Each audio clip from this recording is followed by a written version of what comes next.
Rena texted me. Your thing's Me too. Halloween. Thank God for Rena. Thank you, Rena. Thank you. Yeah, so due to a massive mess up on my side of things, I do so many podcasts and shows that I invited Trevor to the wrong one.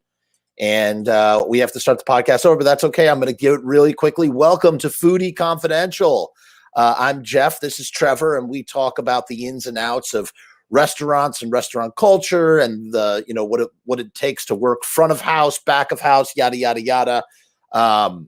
And so yeah, today's topic is a big one. It's divisive. It's polarizing. It's Yelp. Dun dun dun. Yeah, Yelp is a really big topic. I like to think that there are two sides to this topic. What is Yelp? Yelp is a review site. Everybody knows what Yelp is. Some people use Yelp.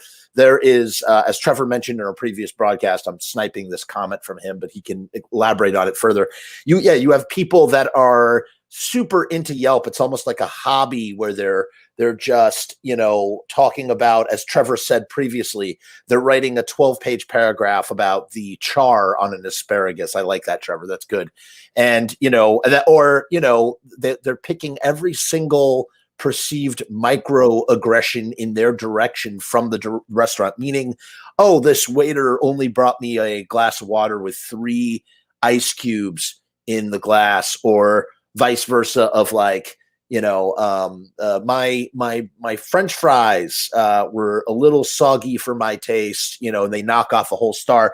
It's basically a continuation of the tipping talk, but the difference here is just as valuable as a tip, and also but far more destructive than not getting a tip. Yelp reviews can destroy businesses. Especially independent businesses. And there's some people that wield it like a weapon in that way. We've really sort of identified in 2020, or maybe it was 2019, we've identified this pejorative term, Karen, the rise of the Karen culture. And Yelp is a huge part of that. It's this idea of the entitled consumer who literally can say and do whatever they damn well please, because any sort of way, anything that doesn't go to their liking, isn't to their liking, is going to go in a nasty Yelp review. I would be lying to your face through my teeth if I didn't admit to, wielding Yelp's power in this way to get satisfaction on 2 different occasions. They're coming from the restaurant world. I've also been in situations where I needed to right a wrong that happened with a delivery order, yada, yada, yada. And, I've used Yelp as a veiled threat to get satisfaction, in the sense of, listen, I don't want my mom, or, make up some sort of situation. My mom is really upset, blah, blah, blah, blah. I don't want her to go on this whole thing. So I figured I'd just call you first, because I know you're reasonable people, yada, yada, yada, if whatever the may be the situation. The underlying unspoken threat will be that my mom is going to leave a Yelp review. If you say, because we've been in situations where we've had takeout orders, and the takeout is something's really wrong with the takeout. We call up and they're just like F off, screw you, whatever, and then I have to call back and sort of be like, hey, so before we take this any further, like, guys, we asked for, whatever, blah, blah, blah, blah, this wasn't even cooked properly, blah, blah, blah, that sort of thing. Then there's the flip side. Trevor, why don't you talk about the flip side? Well, the flip side is that, you don't know what your words behind a keyboard can do to business. That review is being looked at. Whether the restaurant says, oh, we don't care about Yelp or not, they're looking. And when you write a review, it's very, very personal. It's, I've seen reviews that are like, place sucked, didn't like it, won't go back. That's like that's actually a review that most people would probably be like, whatever, I'm not going to look at that.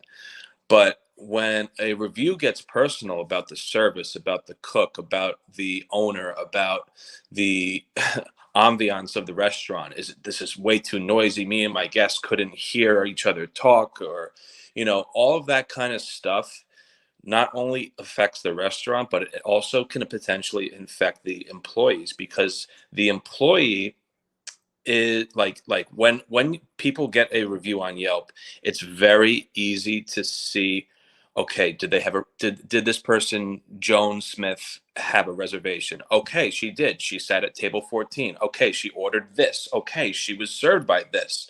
And to be a manager or owner, you can start like ridiculing the person that cooked the food and the person that served the food.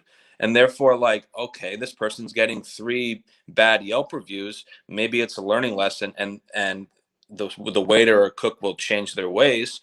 Or maybe I'm going to just say, you know what, it's not working out, and via Yelp, you got fired. That's the other thing that people don't realize behind the scenes, that happens on a daily basis. And then when it comes to these people's opinions in general, of just saying, this didn't go my way, therefore I didn't like it, therefore I'm going to hurt you, and be self-righteous and justified with my anger and my opinion on your establishment, because me.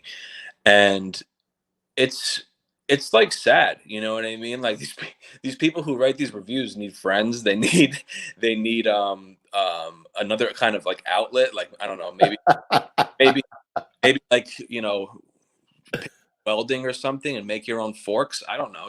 Like, for me, I think it's really, really ridiculous that we have an outlet that basically allows strangers, even though they are paying customers before they do this, they're strangers that are able to um, basically boycott your restaurant. Like, that's what they're doing. They're boycotting the restaurant, and it's not fair, because when these types of outlets, and it's Yelp, Open Table, TripAdvisor, they're all kind of the same thing. Besides, now they all make reservations too. But um,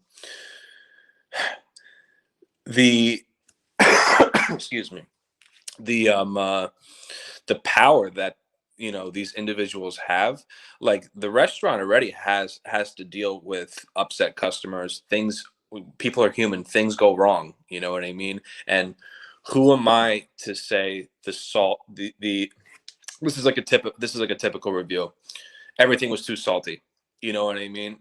Also, everybody has a different palate, you know what I mean? A person that likes salt might think that it wasn't salted, you know what I mean? So food is a completely personal opinion. It's a personal um you know liking to whatever a person may like. And I want to transition to this, because, like, Yelp is very, very they have algorithms that um they think are justified to reviews. And I think they wanted to do this to, like, help the restaurants with bad reviews, of, like, just like mean people, and like, we hate you, 1 star. But when I would look at restaurants, and I'm sorry, when I would work at restaurants, I would have access to the business Yelp page. And I would see 300 reviews, 200 reviews from the time the restaurant opened till present day. And they have an algorithm that Yelp says, if we think this is a fake review, we will hide it from the Yelp business page. And that's good when it comes to 1 star reviews, but it's also really, really bad when it comes to the 5 star reviews. The 5 star reviews that they think are fake. Maybe sometimes they are, but I don't think people write fake reviews when it's the good. I think people like writing fake reviews when it's bad, because, like, oh, I don't like the name of this restaurant, screw it, I'm bored today, you know what I mean? And they never even been there. But um 5 star reviews, let's say if you have a 4.5, because I've talked to Yelp for like many, many hours with different restaurants. Let's say if you have a 5 star review, right? And you have 25 star reviews, and all of a sudden you get 1 1 star review. That 1 star review is equivalent to about 5 5 star reviews. And therefore, that 1 star review will potentially bring that rating of 5 stars to 4.5 stars. And to get rid of that point 0.5 that you just lost, you need to get another 25 star reviews. And the algorithm sucks.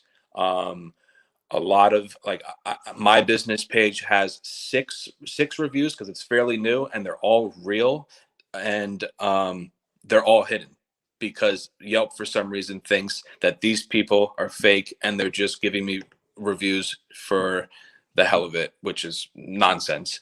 But yeah, I mean, like the back page of Yelp is just ridiculous. And when it comes to the algorithms, I talk to them and they don't really make sense. And when they hide these reviews, just because you think this is real and this is fake, we're allowed to hide it and not. So like the back story of Yelp, like on the management side, is a pain in the ass. I know owners hate it. Also, like when you want to have a, I'll let you go after this, Jeff. When you want to have a real up to date Yelp page, guess what? You pay for it too. So you're paying for your success or your failure when it comes to the Yelp outlet, and that's why I think it's quite ridiculous. That was a Trevor, that was a really great breakdown and definitely covered a lot of things that I've never seen from the very limited managerial positions I've had in restaurants. I was trying while you were speaking to find the Yelp review that I left for my mother. It was a weaponized Yelp review. It was the only time it was done twice. Once for a repair shop, cell phone repair shop, who did a service for me that was not the service, refused to issue me a refund. It was $54. It was phone related. It was a place in White Plains. And they absolutely refused to help me in any way, shape, or form. And the only way that I could do anything about it was to leave them a Yelp review. So I did. And I felt like I had gotten the satisfaction that I needed because I had paid for services that were not rendered. So therefore, I felt it was, worth it to wield Yelp for what I felt was a noble notion of like, hey, watch out for this business. I asked them to unlock this phone I bought off of eBay, yada, yada, yada. They didn't do the job right. They refused to issue me a refund. That's when Yelp can be incredibly helpful. Here's what happened. I try to remember. I'm going to leave the restaurant's name anonymous. It's going to be anonymous because that's what we do when we speak about things negatively. We don't want to infect. And you know what? I want to just say that I have since been back to this place and I've had positive experiences there since. So it's not to be. And you could also edit that review now, just so you know. But go on. I can't, Trevor, I can't find the review. Okay. I think it was taken down. So, they worked out for them in the end. The other thing that's not mentioned here is that there are some businesses that when it comes to Yelp, they are, if you think about a business or a restaurant like a ship in the ocean, they are unsinkable. And there's a variety of reasons why they're unsinkable. Mainly is the food. If you have the most banging food in the world, if your food is so good that nothing like that it's practically of murdering someone or finding roaches in the kitchen or something, your restaurant's never going to get shut down for however the staff treats, customers or whatever happens during service or whatever you want to call it, because food will triumph over everything. And people are willing to be treated like garbage or willing to take whatever the temperament of the people, because there's an attitude that I've seen from certain businesses when they've got this product that they know is like, they know it's the crack that everybody wants. And they go, you know what? I don't even have to be nice to you, because that's the number one thing. Because what's the psychology from working in a restaurant business? It's a hospitality business. Hospitality being the key word, meaning there's a great deal. There might not be a great deal of necessarily physical labor involved. Like, let's say you're working at a restaurant where you're in a server or waiter position, but there's no side work. Like, you don't have to. You got everybody's doing roll-ups for you. Everybody's doing all the stuff, burning the ice, yada, yada, yada. All you got to do is talk to tables. Well, you want to know what? You're still doing labor. It's what's known as emotional labor. And that's a huge component of working in restaurants, no matter where you are. Emotional labor is a endlessly tiring thing where, part of the component of emotional labor is the customer is always right. You always want to make sure that the guest returns back, these sorts of things.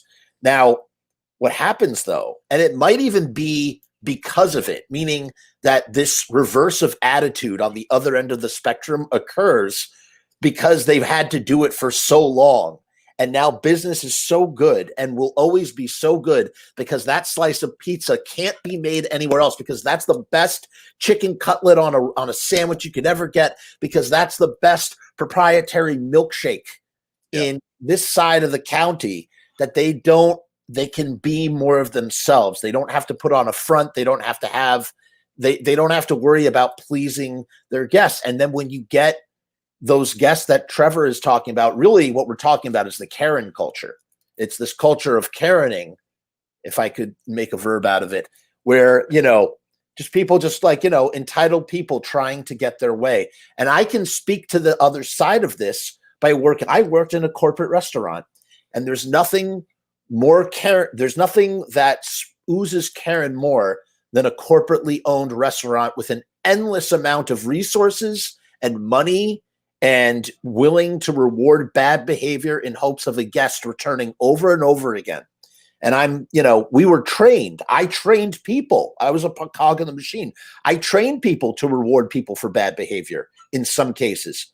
Again, this is where Trevor and I differ. I know Trevor's background is more in family-owned businesses, at least to some extent, or independently owned businesses, where there's Trevor has to worry about how many heads of lettuce there are in the freezer. Trevor has to worry about how much beef was bought on a Monday. In a place where I worked, these things were inconsequential. They were endless. It was an ocean that would always be there. It was a constant that we never had to worry about. And therefore, product was expendable. And so you get this culture, you get these people that come in time and time again, and it's all for the threat of, I'll call corporate, but even more so. But I guess, the other thing too is a corporate restaurant worries far less about Yelp reviews. A corporate restaurant is far more concerned with phone calls to corporate. Yeah, that's in their nature. They know they have they have their finance planned around Yelp. Right. So but to get back to what I'm saying, so you have this demeanor, this attitude of like, I don't give a f, I don't give a crap, you don't like that slice of pizza? Well, go shove it. And then Yelp can resolve, or whatever. That it's not even about Yelp. It's just about this attitude of like, my product is so good, I can say what's on my mind and not worry about it. Because everybody who works in the service industry definitely thinks one thing, whatever it is, no matter what's going on with their day, no matter how they're feeling, they think one way versus how they present themselves. At least the good and professional servers do. Here's the situation. This is the one time I've ever written on Yelp anonymously. It was a hit job, total hit job. Here's the one time I ever wrote to Yelp as a hit job in order to get satisfaction retaliation. I had weaponized Yelp. I'm admitting it. I did this. Okay. This place, kind of known, kind of iconic in the place where I live. They serve, one of their shticks is that they serve lobster. They do different types of lobster dishes, lobster mac and cheese, lobster pizza, lobster quesadillas, that sort of thing. I had convinced my whole family to order takeout that my father was paying for. It was a massive takeout order, a huge feast. We were celebrating something. I don't know what it was. It was a ginormous letdown when my father had ordered the lobster mac and cheese and didn't find any lobster. Not even, normally when they say lobster, they advertise and there's just like little bits and it's mainly just mac and cheese, but there weren't even any little bits. I mean, there was no hint, no smell, no nothing. There was nothing to tell you that this was the lobster mac and cheese, despite seeing it on the receipt. It was there, lobster mac and cheese. And the price reflected that. It wasn't the regular mac and cheese because the lobster mac and cheese was $27.99 for a thing that my father didn't even finish, didn't even barely touch, because It didn't have the lobster. He was super let down. This is what we do in restaurants when you're working in a restaurant. And again, we talked about this last week in Resolve to Tipping. The number one thing I would always tell the people I was training, 2 bites or 2 minutes. We didn't really elaborate on that. What that means is I wait 2 minutes and return to the table as soon as the food gets there, or I wait for them to take 2 bites and I check, how's your food? Is your food okay? Because if their food is not okay, I got to do something about it immediately. Because here's the thing, and this is sort of like a Murphy Law situation.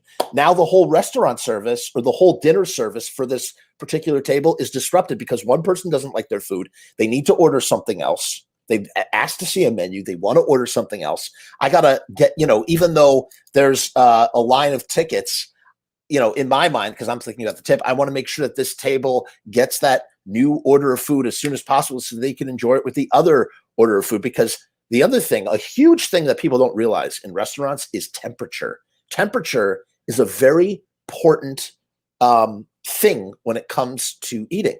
This person's food is hot. This person's food is not. And temperature can affect via the enjoyment of the meal. All that stuff comes into play. In any case, back to my story.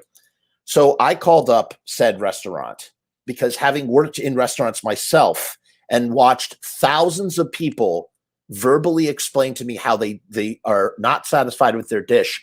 And my restaurant's creed, it's like if they had like a big banner, a big tablet of 10 commandments, the number one at the top is make sure your guest is satisfied with their dish. So I, in turn, feel that when I, as a consumer, go out and eat, that my dish should be to my satisfaction within reason. Because most of the time when my food comes wrong, I don't say nothing. I just eat it. If I think I'll still enjoy it, if I think, it all depends really. But if the food is good, or if the food is whatever, I'm not going to even bother returning the food. I'll just eat it. It doesn't really matter. I'm totally cool with that. I don't want to bother the server. I don't want to bother the kitchen. I'm like, I'm hungry. It's fine. If it's really not fine, I will speak up and I'll say something because I'm well within my right to and be like, I'm so sorry. I don't mean to do this. I don't want to be one of those people. Yada, yada, yada, yada, yada, yada. In any case, I call up this restaurant and I go, because my dad is super disappointed. He paid nearly $30 for a takeout container that was advertised as lobster. There's no lobster in there. So I call up and I go, hi, I let them know the situation. They go, oh, well, only the manager can they don't care at all. Only the manager can take care of that. Okay. What is the manager in? No, the manager's not in. Okay. Can you tell me when the manager will be in next? They give me a time. I call back the next day. The manager is not there. This happened. I want to say this happened about 4 times. And that's when I finally said, hey, listen, my father is really upset and I'm really trying to handle this in a way. We want the dish taken off the check. There was no lobster. You call it lobster mac and cheese. There's no lobster. Is there lobster in the cheese, like in the bisque? No. I've been to your restaurant. I know. I've had the lobster grilled cheese. The lobster grilled cheese, it's a $17 grilled cheese. Phenomenal grilled cheese. Big chunks of lobster in the grilled cheese. You eat like a king. So I know what it is to have lobster in this restaurant, even the little bits. And so I'm trying to explain, look, we're going to, my dad, my dad wasn't going to do anything. He's not even tech savvy enough to do it. I was going to be the one. I was holding this rock behind my back of like, I'm going to write this review. I really don't want to write this review. I just want you to make this right because we want to come back in the future and yada, yada, yada. And they just every which way just did not want to yield or give any sort of satisfaction. Just completely, you know what it is, Trevor? At the same time, Yelp is like the rain. It's going to come no matter what. You can't stop the rain from raining. Yelp comes. But there are opportunities where you can hold the umbrella up in the sky and keep yourself dry, right? And so here is an opportunity for this restaurant to literally do one thing. Would you say, let me ask you a question, Trevor, is taking a negative Yelp review worth $27.99? Unfortunately, no. You don't think so? I'm sorry. I'd rather excuse me, maybe I misheard you. I'd rather take the $27 than the Yelp review. Yes. Precisely. So here was a situation where any manager, and if it was me and I was doing like the the floor shift of where the restaurant I worked at as a manager, I would have taken it off without hesitation, would have taken it off. And rightfully so, because, I would be apologetic. Oh my God, we charged you for a lobster mac and cheese. There's no lobster in the thing. Lobster's a high ticket price item, but yada, yada, yada. And so I finally, after that many, times on the phone, almost 4 times, I wrote the review and that was it. And you want to know something? I will tell you from the opposite side of the coin, I didn't really feel any satisfaction. I felt like I had to call the bluff and I had to do it, but it didn't really affect me. If anything, it made me avoid that restaurant for a long time before I finally went back and had a really good meal, actually. And it didn't really solve the problem. So in fact, it's like this weaponized threat that doesn't, if carried out, doesn't really bring any satisfaction to the consumer if you're using it in that way. But as you talked about, why don't you talk a little bit about the you mentioned before well, first of all, what do you think about that situation, Trevor? And you can be honest. If you think I was being a dick, you could tell me I was being a dick. I don't care. Say whatever you're thinking. Well, go ahead. Well, I just wanted to just make sure you're okay. Are you okay? I'm okay. Well, I wanted to just let you get that all out there because clearly, when it comes to ourselves, like we feel a different type of way, and the fact that, see, it all starts from where you choose to go. You could have said, "Well, this is $27 and it ruined my dad's day." And yeah, but Trevor, it was the principle. It became about the principle. I know.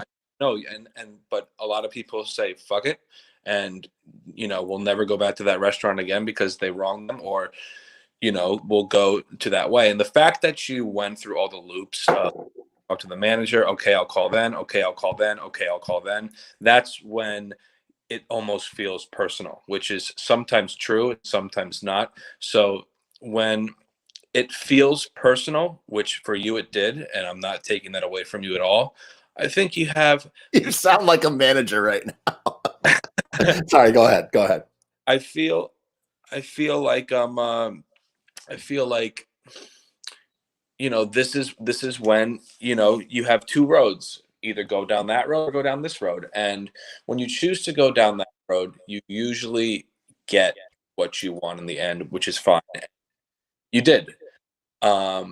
Did the restaurant though? You know what I mean? Did the restaurant, and the answer for them is no. And what you said, and you made a really, really good point on it, is that the way the restaurant runs and the way a manager should act, and as well with the person that that's on the phone. Like I would run places where if a person that was a disgruntled guest called and they had an issue, the staff can handle it as well. I'm so sorry. Like, let me do what I have to do. What is your order number? What is this? What is that? What was the last of your credit card? Because then I can bring all that information to when the manager actually does come in, and then he can take care of it. And all of a sudden it's like, oh wow, my check, my statement has $30 credited to it. You know what I mean? Instead of, oh, I'm sorry, sir, let me tell you when the manager's coming in, because that's going to piss someone off regardless. Well, here's the thing. Here's the other thing too.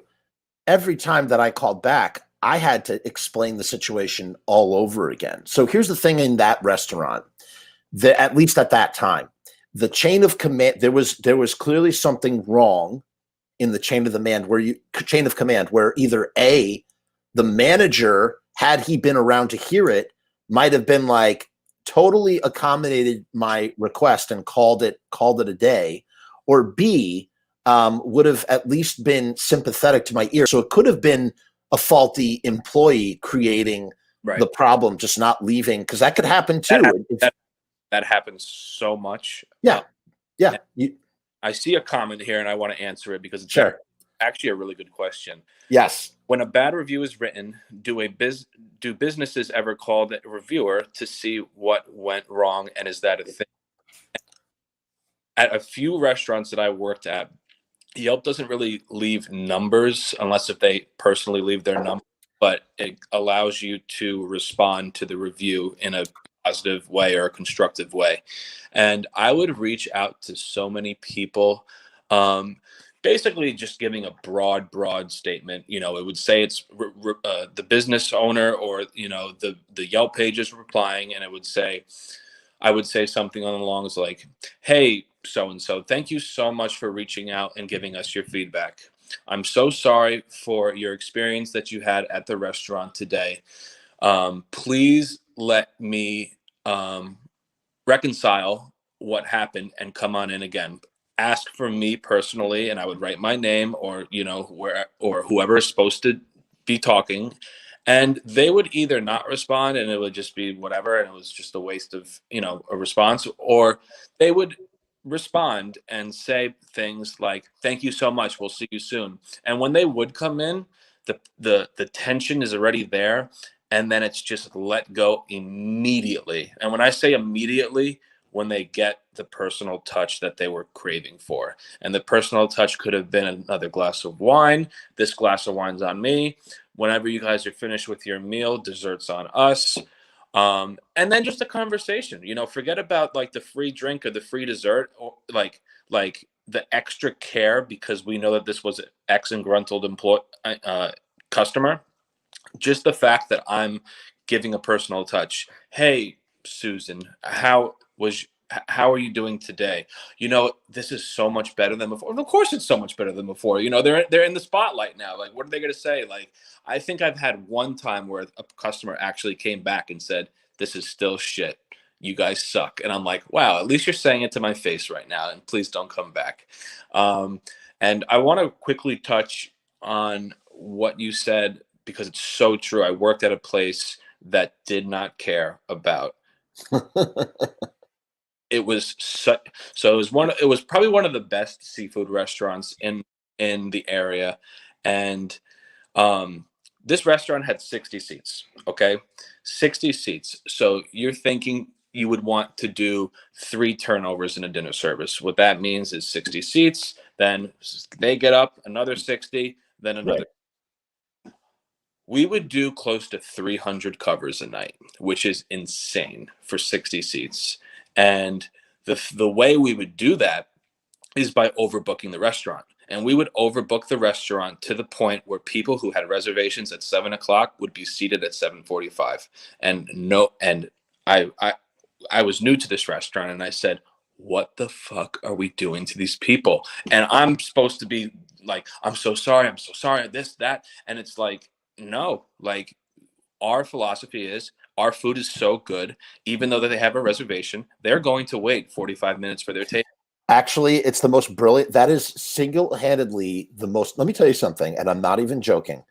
If I had good food, if I had good food and I had the opportunity to do what you just were talking about in my restaurant, that is exactly what I would do, hands down.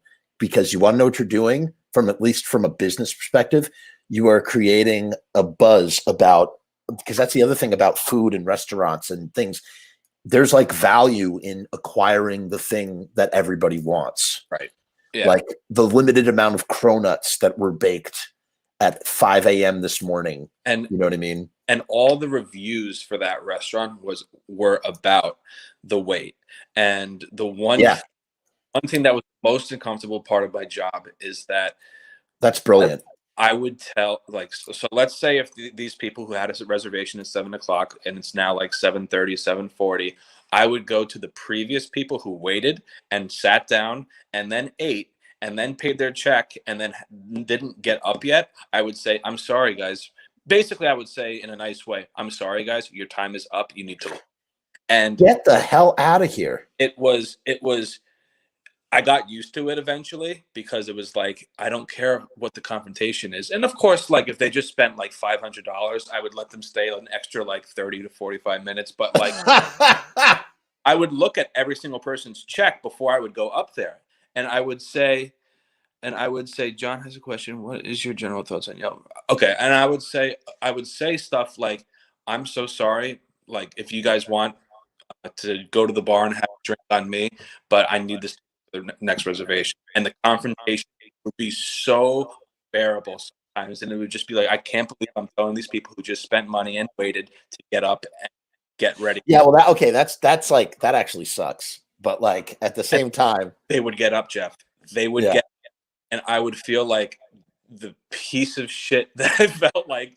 And No, but you want to know something? In their minds, especially if they're spending that much money, in their head, they're like, "Oh my God, we got a seat at this restaurant, and we ate here tonight." And like that's what, in a way, you're almost making their meal more valuable by kicking them out, in the sense that they think that what they have is so good that they're being kicked out because there's so many people, restaurants. yeah, and I tried to bring other restaurants, and you kind of just have to have establishment set in place.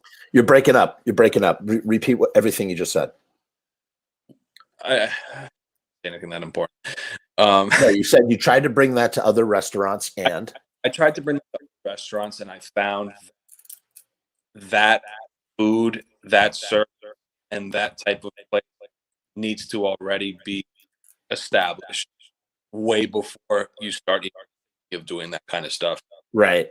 And to the question about the thoughts for Yelp and other reviews, that's what Yelp did as well in a bad way.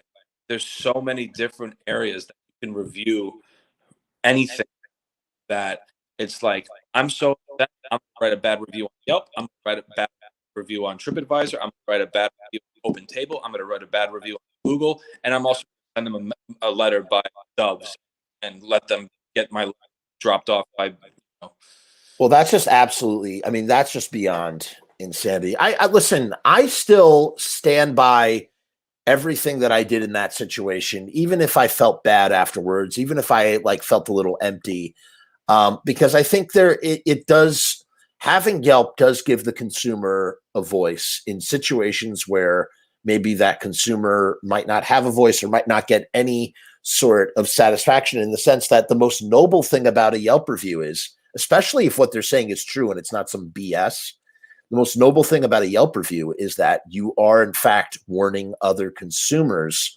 of the pitfalls that you, and maybe it's a pattern.